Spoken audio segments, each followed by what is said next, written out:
You fire a shell at 300 miles per hour. It misses by 70 feet. The plane still explodes. How? January 5th, 1943, near Guadalcanal, USS Helena fires 3 5-inch shells at a retreating Japanese Valdive bomber. None hit. All 3 detonate near the aircraft. The bomber drops into the Pacific. Lieutenant Red Cochran, commanding the aft battery, just scored the first combat kill with a device the enemy will never understand. No direct contact, no lucky timer. The shell knew when to blow. Inside the fuse sits a miniature radar set built from 5 vacuum tubes the size of a pencil eraser, packed in wax, spinning at 25,000 revolutions per minute, surviving acceleration equal to 20,000 times the force of gravity, all crammed into a space smaller than a pint milk bottle. The Pacific War changes that morning. The Axis never figures out why Allied artillery suddenly becomes uncannily accurate. They call it the funny fuse. General Patton will say it won the Battle of the Bulge. Winston Churchill will say it saved London from the V-1 rockets. Secretary of the Navy James Forrestal will call it indispensable to the westward push across the Pacific. By war's end, over 22 million of these devices will be produced at a cost of $1 billion. In 1940s, money, roughly $15 billion today, each one contains 130 miniaturized electronic parts. Over 100 American factories mobilized to build them. The secret remains so tightly guarded that it rivals the Manhattan Project, and D-Day planning and classification level.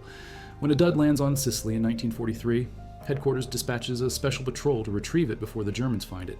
This is the story of how American scientists put a working radar inside an artillery shell in an era before transistors existed, how they made vacuum tubes survive being shot from a cannon, and how this silent revolution in artillery changed the calculus of modern warfare forever. They set a mechanical timer on each fuse by hand using a special wrench. The shell left the barrel. The timer counted down. At a predetermined moment, the fuse detonated. If the gunner's calculations were perfect, and the aircraft didn't change course, and the timer functioned correctly, the shell might explode near enough to damage the target. Usually it didn't. In the Pacific, during 1943, naval guns firing time-fused shells required 1,000 rounds on average to destroy a single aircraft. 1,000 rounds. Most of those shells detonated harmlessly in empty sky. Contact fuses only worked if you scored a direct hit on a fast-moving, maneuvering aircraft. The probability approached 0. Admiral Arleigh Burke, commanding destroyers in the Solomons campaign in 1942 and 43, wrote after the war that mechanical time fuses brought down a plane at night by accident. They harassed enemy aircraft. That was about all. The problem intensified as aircraft became faster and more maneuverable since the First World War. Dive bombers approached at steep angles. Fighter bombers jinked and weaved. Torpedo planes skimmed wavetops. Kamikaze pilots in late war dove straight down at terminal velocity. Traditional fuses couldn't adapt fast enough. Fire control computers calculated firing solutions, but any lag between setting the fuse and firing meant the shell would detonate too far from a closing target. The US Navy watched its vulnerability to air attack grow through the late 1930s. Pearl Harbor on December 7, 1941 confirmed the nightmare. Ships burned. Aircraft sank at battleships. The fleet needed a drastically more effective way to destroy enemy air power. That need became the Proximity Fuze program. This script is researched and factual, using sources from the Johns Hopkins University Applied Physics Laboratory's Declassified 1976 compilation of naval ordnance reports on the Proximity Fuze, and from the Carnegie Institution for Sciences Section T records covering 1940 through 1946, which include Merle Tuve and Richard Roberts' unpublished 1981 manuscript on fuse development, and the lawsuit that followed. These are primary archival sources from the scientists who built the device. Now back to the information. No extreme spin, no 20,000 G shock. British scientists remain uncertain whether any fuse could survive being fired from an anti-aircraft gun. The acceleration would shatter conventional electronics. September 1940, the Tizard mission. Britain shares a wide range of secret military research with the United States, including proximity fuse concepts, photoelectric designs, radio designs, acoustic triggers, magnetic sensors, ideas without execution. The Americans received the blueprints and one critical question: can you miniaturize a working radio fuse to fit inside an artillery shell and make it survive gun launch? The United States Office of Scientific Research and Development under Vannevar Bush says yes. August 1940.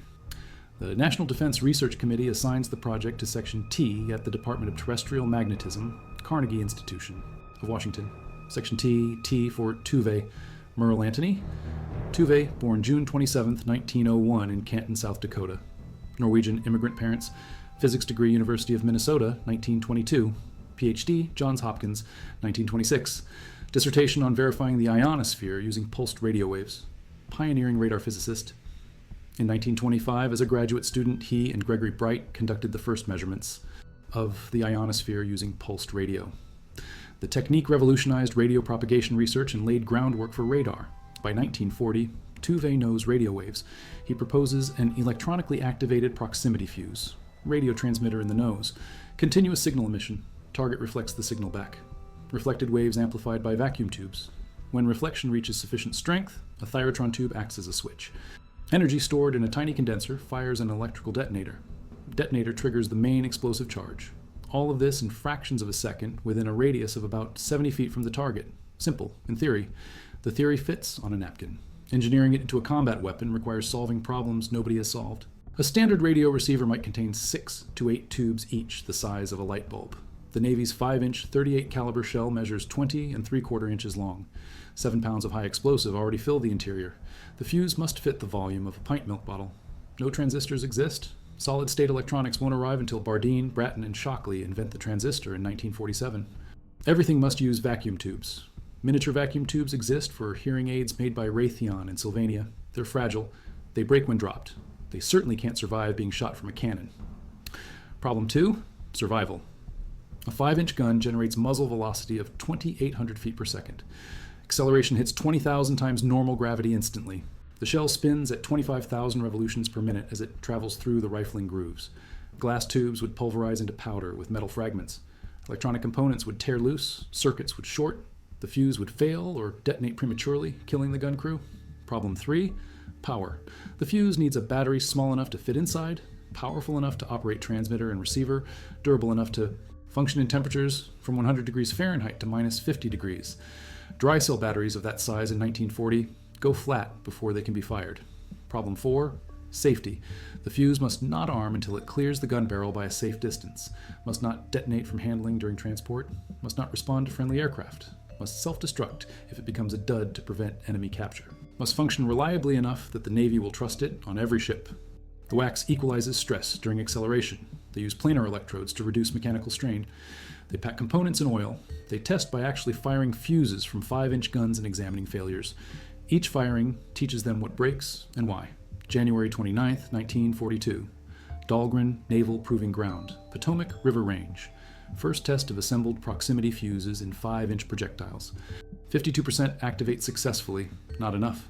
Tuve demands 80% reliability. The Navy Bureau of Ordnance sees enough promise. They instruct Crosley Corporation of Cincinnati, Ohio, to begin pilot production. Crosley gets the letter of intent in late November 1941. Contract for 500 fuses in December. Why Crosley? Lewis Clement, Crosley's vice president of engineering, explains they have the required background in electrical and mechanical engineering and mass production. The company built radios. They understand miniaturized electronics and assembly lines. Later, he'll discover the radiation belts around Earth that bear his name. In 1941, he focuses on one problem, making vacuum tubes rugged enough to survive cannon fire. He works with Raytheon and Sylvania, the Massachusetts hearing aid companies. Nearly a year of research, experimentation, field testing using guns and explosives. They fire prototype tubes and shells fitted with parachute recovery systems. The shells land. Teams examine the tubes. Most shatter. Some survive. Van Allen studies which designs work, which fail. Why? He modifies electrode structures, changes mounting methods, refines manufacturing processes. Fall 1941.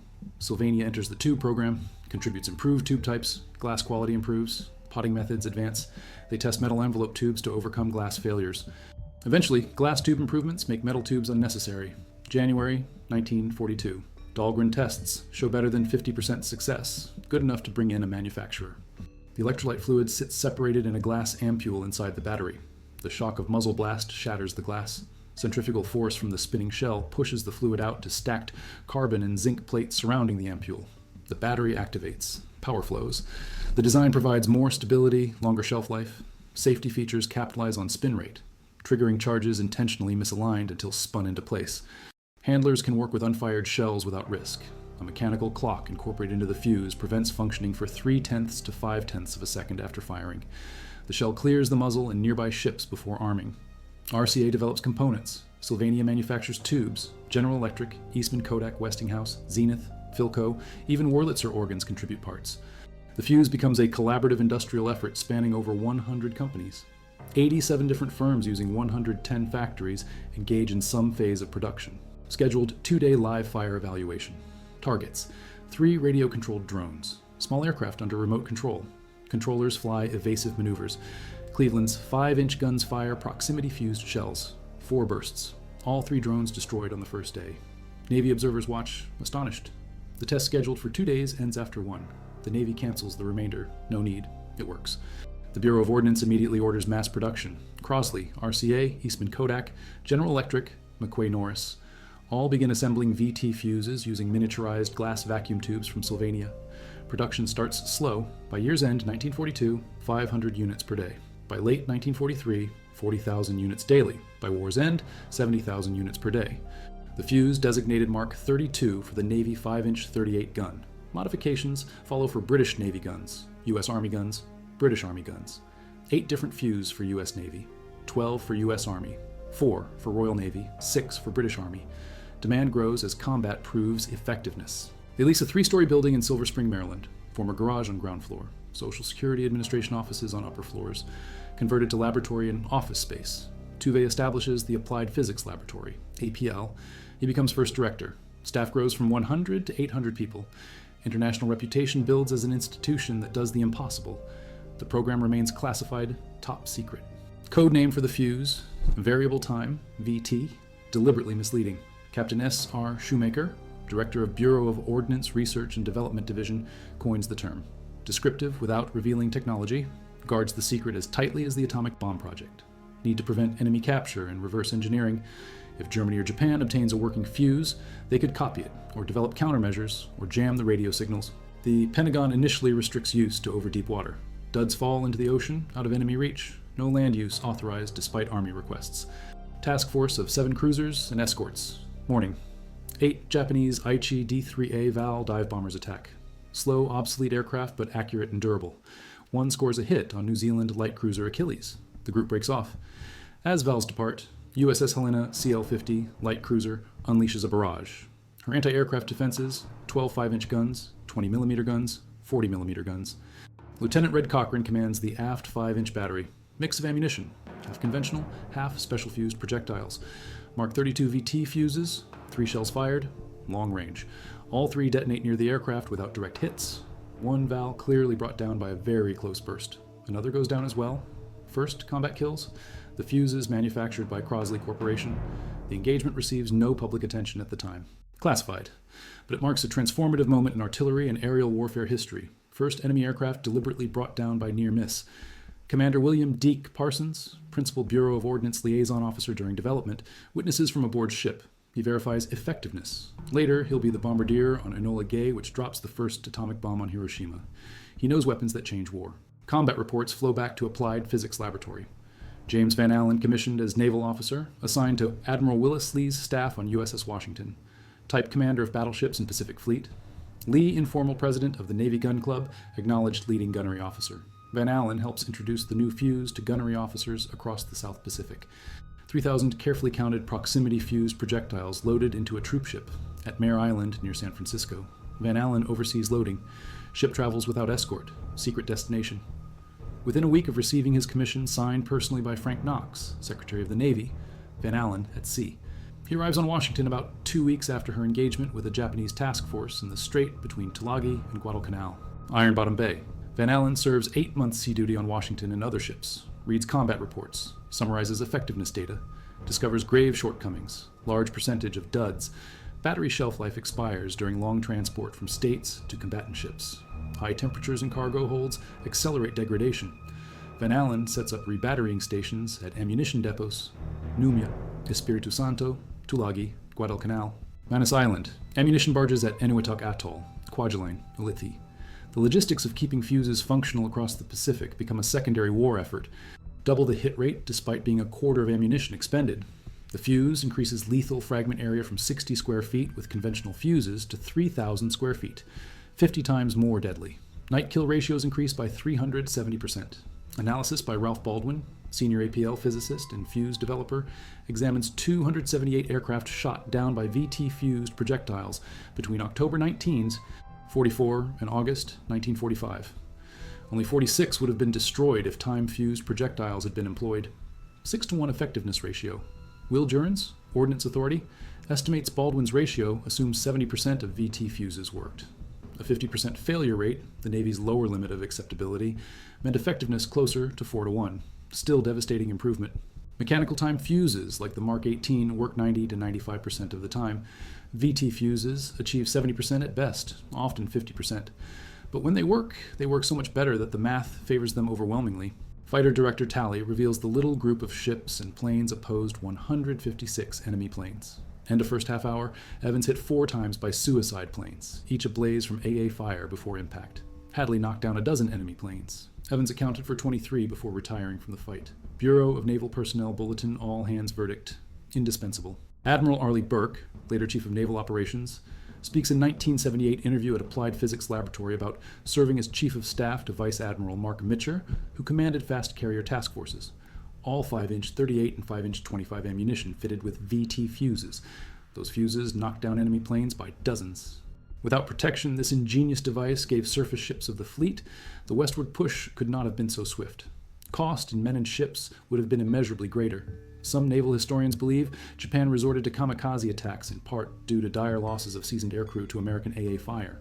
Inexperienced pilots couldn't dogfight. Kamikazes represented desperation. Even suicide pilots proved vulnerable to VT-fused shells exploding in their flight path. Britain authorizes proximity fuse use over land to defend London, restricted to coastal anti-aircraft guns. Duds fall into the sea, British 3.7-inch guns, US 90mm guns. Combined chiefs of staff rush 500 guns to installations along the channel. Fire won't endanger RAF fighter planes. Results dramatic over 4 weeks. First week, 24% of engaged V1s destroyed. Second week, 46%. Third week, 67%. Fourth week, 79%. Last day, large quantity of V1s launched against England. Radar detected 104. Coastal batteries destroyed 68. Only 4 reached London. Section T's EO slant records in a letter. You can be sure the VTF saved lives of thousands here. The proximity fuses saved London.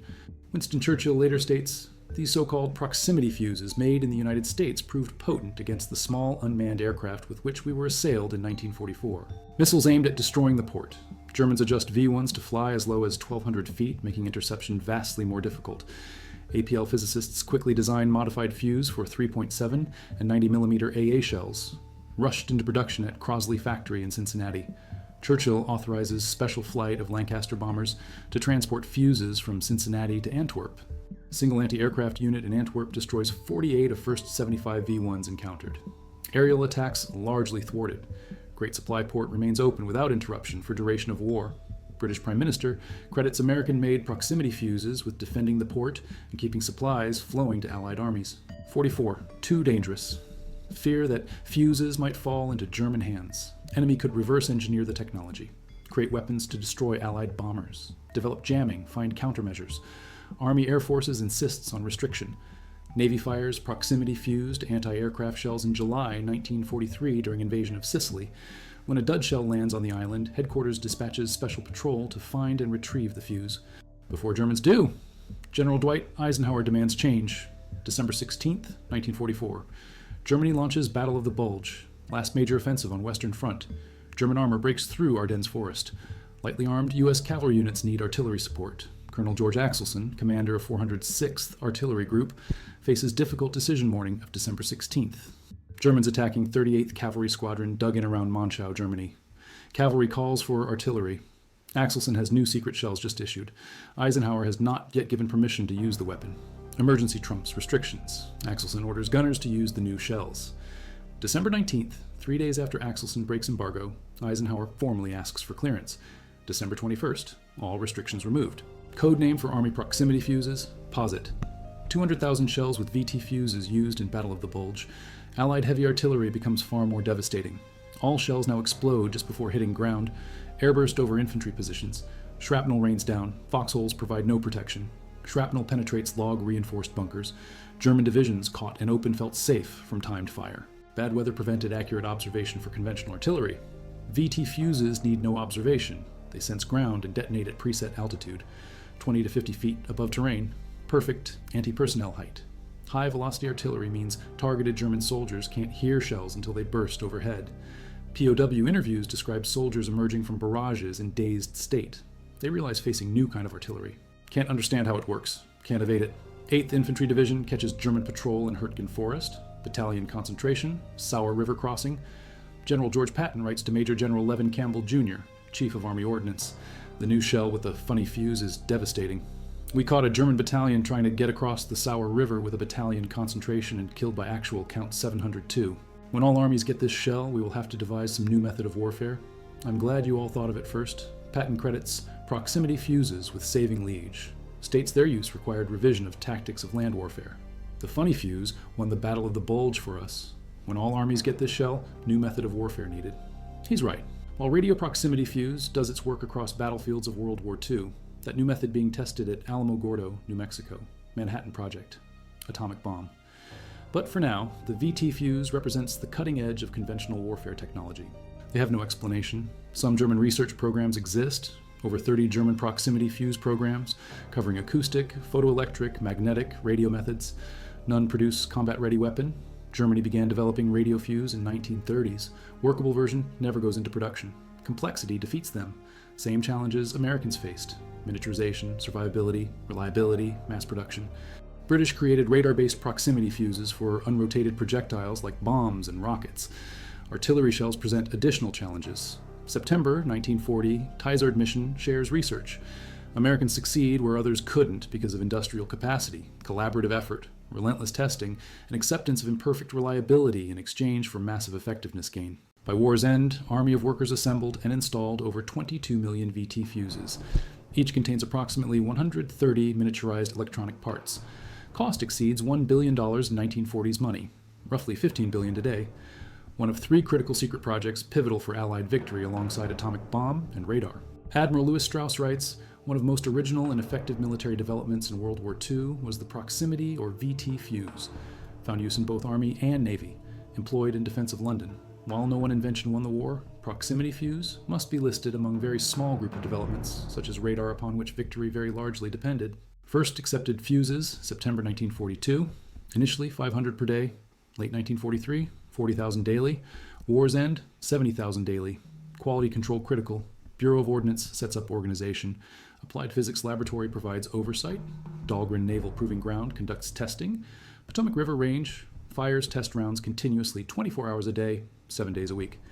Almost 50,000 test firings conducted at Kirtland Air Force Base, New Mexico. Each fuse survives forces that destroy conventional electronics. 20,000 GeG acceleration, temperature extremes, months in storage. Engineering tolerances exceed anything previously attempted in mass-produced electronics. Each application requires modifications. The Mark 32 for Navy 5-inch 38 becomes baseline. Mark 45, developed for field artillery. By war's end, 30 different fuse types produced, each tested extensively before deployment. Logistics of distributing 22 million fuses across 2 theaters represents achievement comparable to development itself. Navy study finds for every plane destroyed, 5-inch guns firing time-fused shells required approximately 1,000 rounds. Proximity-fused rounds required only about 250 shots. 75% reduction in ammunition expenditure, 4 times more effective. For ships on extended Pacific campaigns, the conservation of ammunition alone provides tactical advantage. Destroyers and cruisers can engage more targets, defend longer, operate further from supply lines. The psychological impact on enemy pilots proves significant. Japanese aircrew face uncanny accuracy from American AA fire. No evasive maneuvers help. Shells detonate near aircraft, even when direct hits missed. Experienced pilots lost at unsustainable rates. Training programs can't replace skilled aviators fast enough. Japan's decision to employ kamikaze tactics from October 1944 onward partly reflects recognition that inexperienced pilots can't survive conventional attack runs against American ships, equipped with VT fuses. Better to use pilots as guided missiles. Even then, kamikazes suffer heavy losses to proximity-fused fire. The weapon reshapes tactical and strategic calculations across the Pacific War. Europe sees similar impact once restrictions lift. Battle of the Bulge demonstrates anti-personnel effectiveness. Artillery commanders request more VT fused shells. Supply increases. By war's end, VT fuses see widespread use in European theater artillery. German forces have no counter, can't jam the fuses. Radio signals operate at frequencies difficult to interfere with, can't develop similar weapons fast enough. German industrial capacity strained. Resources diverted to V weapons, jet aircraft, other programs. Proximity fuse development falls behind. Allies maintain technological edge through war's end. Air Force General Sam Phillips expresses view in 1988 interview. Had Germans perfected effective proximity fuse well before war ended, outcome of war could significantly have been affected. Counterfactual highlights: how close the balance. If Germany had captured working fuses early, reverse engineered them, deployed against Allied bombers, the strategic bombing campaign might have faced catastrophic losses. If Japanese had obtained the technology and applied it to their substantial anti-aircraft defenses around home islands, American casualties and final push toward Japan could have multiplied. The secret held, the advantage remained. After war, VT Fuze technology declassified gradually. Public announcements, September through December 1945. News clippings compiled by Applied Physics Laboratory. Press coverage explains the weapon that had remained hidden through combat. Articles describe miniaturized radar, rugged vacuum tubes, impact on battles. Scientists and engineers receive recognition. Tuve, Van Allen, Parsons, hundreds of others who contributed. Merrily Tuve returns to Carnegie Institution as Director of Department of Terrestrial Magnetism. Serves 1946 to 1966. Continues influencing science policy, mentoring physicists. Before leaving APL, provides funding to retain brilliant scientists and engineers from Fuse era conducting fundamental research in theoretical physics. James Van Allen returns to University of Iowa, continues space physics research. January 31st, 1958. Explorer 1 satellite launched. Carries Geiger-Muller tube instruments designed by Van Allen. Discovers radiation belts around Earth. Van Allen belts. Fame follows. But he never forgets wartime work, making vacuum tubes, survive cannon fire. Donates Mark 58 Proximity Fuze with cutaway casing to Smithsonian National Air and Space Museum, April 1993. Classified components removed per label on stem. Interior microelectronics visible. The artifact sits in Space Science exhibit at Udvar Hazy Center in Chantilly, Virginia. 2¼ inches diameter, 8 inches tall. Steel case, plastic cap, electronics and glass components inside. A reminder of engineering achievement before solid-state revolution. Staff shrinks from 800, but core remains. Reputation established. Institution that does the impossible. Post-war contracts include Bumblebee program, guided missile development, ramjet propulsion, subsonic and supersonic missile control and guidance. Work begun during war leads to entire field of guided weaponry. The institutional knowledge, testing methodologies, systems integration approaches developed for VT Fuze transfer to new. Challenges. APL becomes permanent fixture in U.S. defense research, still operates today under Johns Hopkins sponsorship, still tackles problems at intersection of physics, engineering, and national security. The Proximity Fuze remains its founding achievement, the challenge that proved a university laboratory could execute production-scale weapons development under wartime pressure and deliver results that change strategic balance. Numbers tell part of the story. 22 million Fuze produced, 130 components each, 20,000 G acceleration survived, 75% ammunition savings. 6-to-1 effectiveness ratio, $1 billion spent. But numbers don't capture the cascade of small engineering victories required. The decision to pot tubes in wax, the planar electrode design that reduced stress, the spinning wet cell battery activated by muzzle blast, the mechanical clock that delayed arming 0.3 of a second, the Thyrotron tube switch, the radio frequency oscillator fitting in space smaller than pint milk bottle. Each component represented months of iteration, testing, failure analysis, redesign. Each assembly procedure required quality control innovations. Each manufacturing facility needed specialized equipment, trained workers, inspection protocols. The industrial mobilization that produced 22 million precision electronic devices in 3 years, when most Americans had never seen a miniaturized vacuum tube, when solid-state electronics didn't exist, when mass production of complex electronics was unprecedented, stands as achievement equal to the invention itself. The weapon changed how wars are fought. Before VT Fuze, anti-aircraft fire scattered shells hoping for lucky proximity. After VT Fuze, every shell becomes guided by target's own radar reflection. Before, artillery needed observers to adjust fire onto targets. After, shells sense ground and detonate at optimal height automatically. Before, naval task forces required extensive escorts because air attacks succeeded too often. After, individual ships defend themselves effectively against mass strikes. The tactical shifts propagate. Convoy defense becomes feasible with fewer vessels. Amphibious assaults proceed with reduced air attack casualties. Strategic bombing runs face deadlier flak from Allied supplied weapons. Japanese home island defenses look less impenetrable. The calculus of air power versus naval power versus ground forces shifts. Proximity Fuze doesn't win war alone, but it alters equations enough that planners recalculate what's possible, what's acceptable risk, what operations can proceed. Patton's comment about needing new method of warfare proves prescient. The Fuze represents last major innovation in conventional artillery. Next step will be nuclear weapons. Proximity fuses even get adapted for atomic bombs. ensuring optimal detonation altitude. The Manhattan Project and VT Fuze program, two secret efforts that converge in final weapon of war, foreshadow how technology will dominate post-war military competition. Making it deployable, making it secret. The genius lies not in the idea, but in the relentless engineering that turns idea into 22 million working units deployed across 2 hemispheres in 3 years. Section T at Carnegie, Applied Physics Laboratory at Johns Hopkins, Dahlgren Naval Proving Ground, Crosley Corporation, RCA, Sylvania, General Electric, Eastman Kodak, 110 factories, hundreds of scientists, thousands of engineers, tens of thousands of workers, all contributing pieces to a weapon that will tilt the balance in humanity's largest war.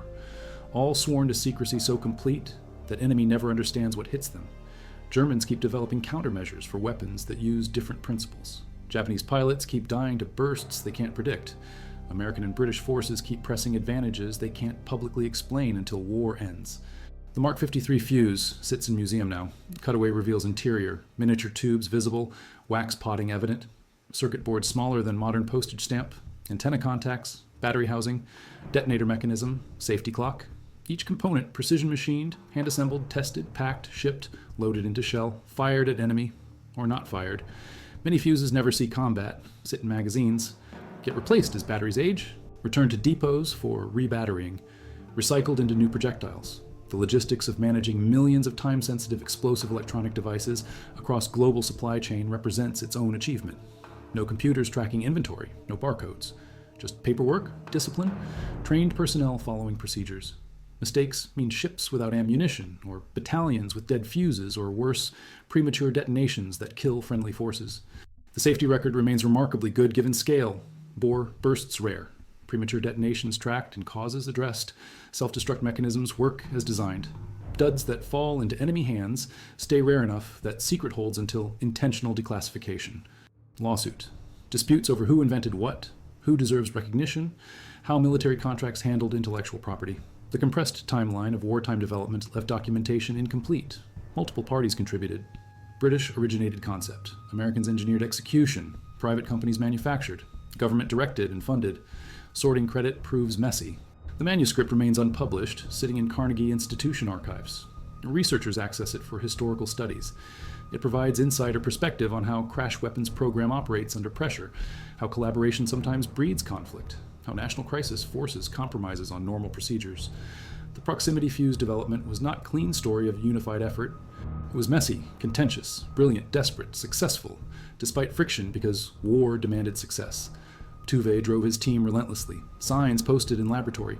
Dictates expressing wartime urgency. No time for perfection, time for working weapons. The pressure produced results. It also produced tensions that outlasted war. The device changed modern warfare permanently. Every air defense system afterward incorporates Proximity Fuze principle. The engineering problems, solved in 1940 to 42, established foundation for guided weapons, smart munitions, all precision strike capabilities defining late 20th and 21st century combat. Direct lineage runs from Tuve's wax-potted vacuum tubes to laser-guided bombs to GPS-guided artillery. Core idea, make the weapon smart enough to know when to explode. VT fused artillery, V1 campaign overwhelming London. Each scenario leads to higher Allied casualties. Longer war, possibly different outcomes. The device that cost $1 billion saved lives and treasure many times its cost. Crosley Corporation manufactured the fuses. Applied Physics Laboratory designed them. Section T developed the concept. Merle Tuve led the effort. James Van Allen made the tubes survive. National Carbon made the batteries. Sylvania made the miniature vacuum tubes. Dahlgren tested them. Mare Island assembled them onto projectiles. Navy delivered them to South Pacific. William Parsons verified the kill. Combat reports confirm effectiveness. The secret holds. Production increases. More ships get the fuses. More aircraft fall to proximity bursts. The Pacific War grinds toward Japan. VT fuses accumulate kills. Statistics improve. Training spreads. Rebattering stations maintain supplies. The weapon proves itself month after month, engagement after engagement, until war ends and secret finally revealed. Tiny radio transmitter, receiver circuit, amplifier, Thyotron switch, wet cell battery, mechanical clock, detonator. All packed into steel casing 2¼ inches diameter, 8 inches tall, spun at 25,000 RPM, survives 20,000 G acceleration, functions at 70 feet from target, detonates 7 pounds of high explosive at optimal moment, changes naval warfare, redefines artillery, defends London, breaks German offensives, blunts kamikaze attacks. Government university industry partnerships on defense technology trace lineage to Section T. That model produced atomic bomb, radar, proximity fuse, and every major weapon system since. James Van Allen donates fuse cutaway to Smithsonian. Mark 58. Components visible through cutaway casing. Museum label explains significance. The glass tubes that shattered before wax potting solved the problem. The batteries that went flat before wet cell design fixed it. The premature detonations before safety clock added delay. Factory workers assembling 130 components per unit. Ships that carried them to war. Gunners who fired them. Enemy who never understood. Secret that held. Lives saved, battles won. War shortened. All contained in object 2¼ inches wide, 8 inches tall, sitting in glass case in museum. But once it spoke with thunder over Pacific swells and European forests. Once it answered the question every gunner asked, how do you hit a fast-moving target when you only get one shot? You make the shot smart enough to know when it's close. You give it eyes that see in radio waves, then you trust the engineering and pull the trigger. The rest happens at the speed of light and sound. War changed forever in the space of a pint milk bottle.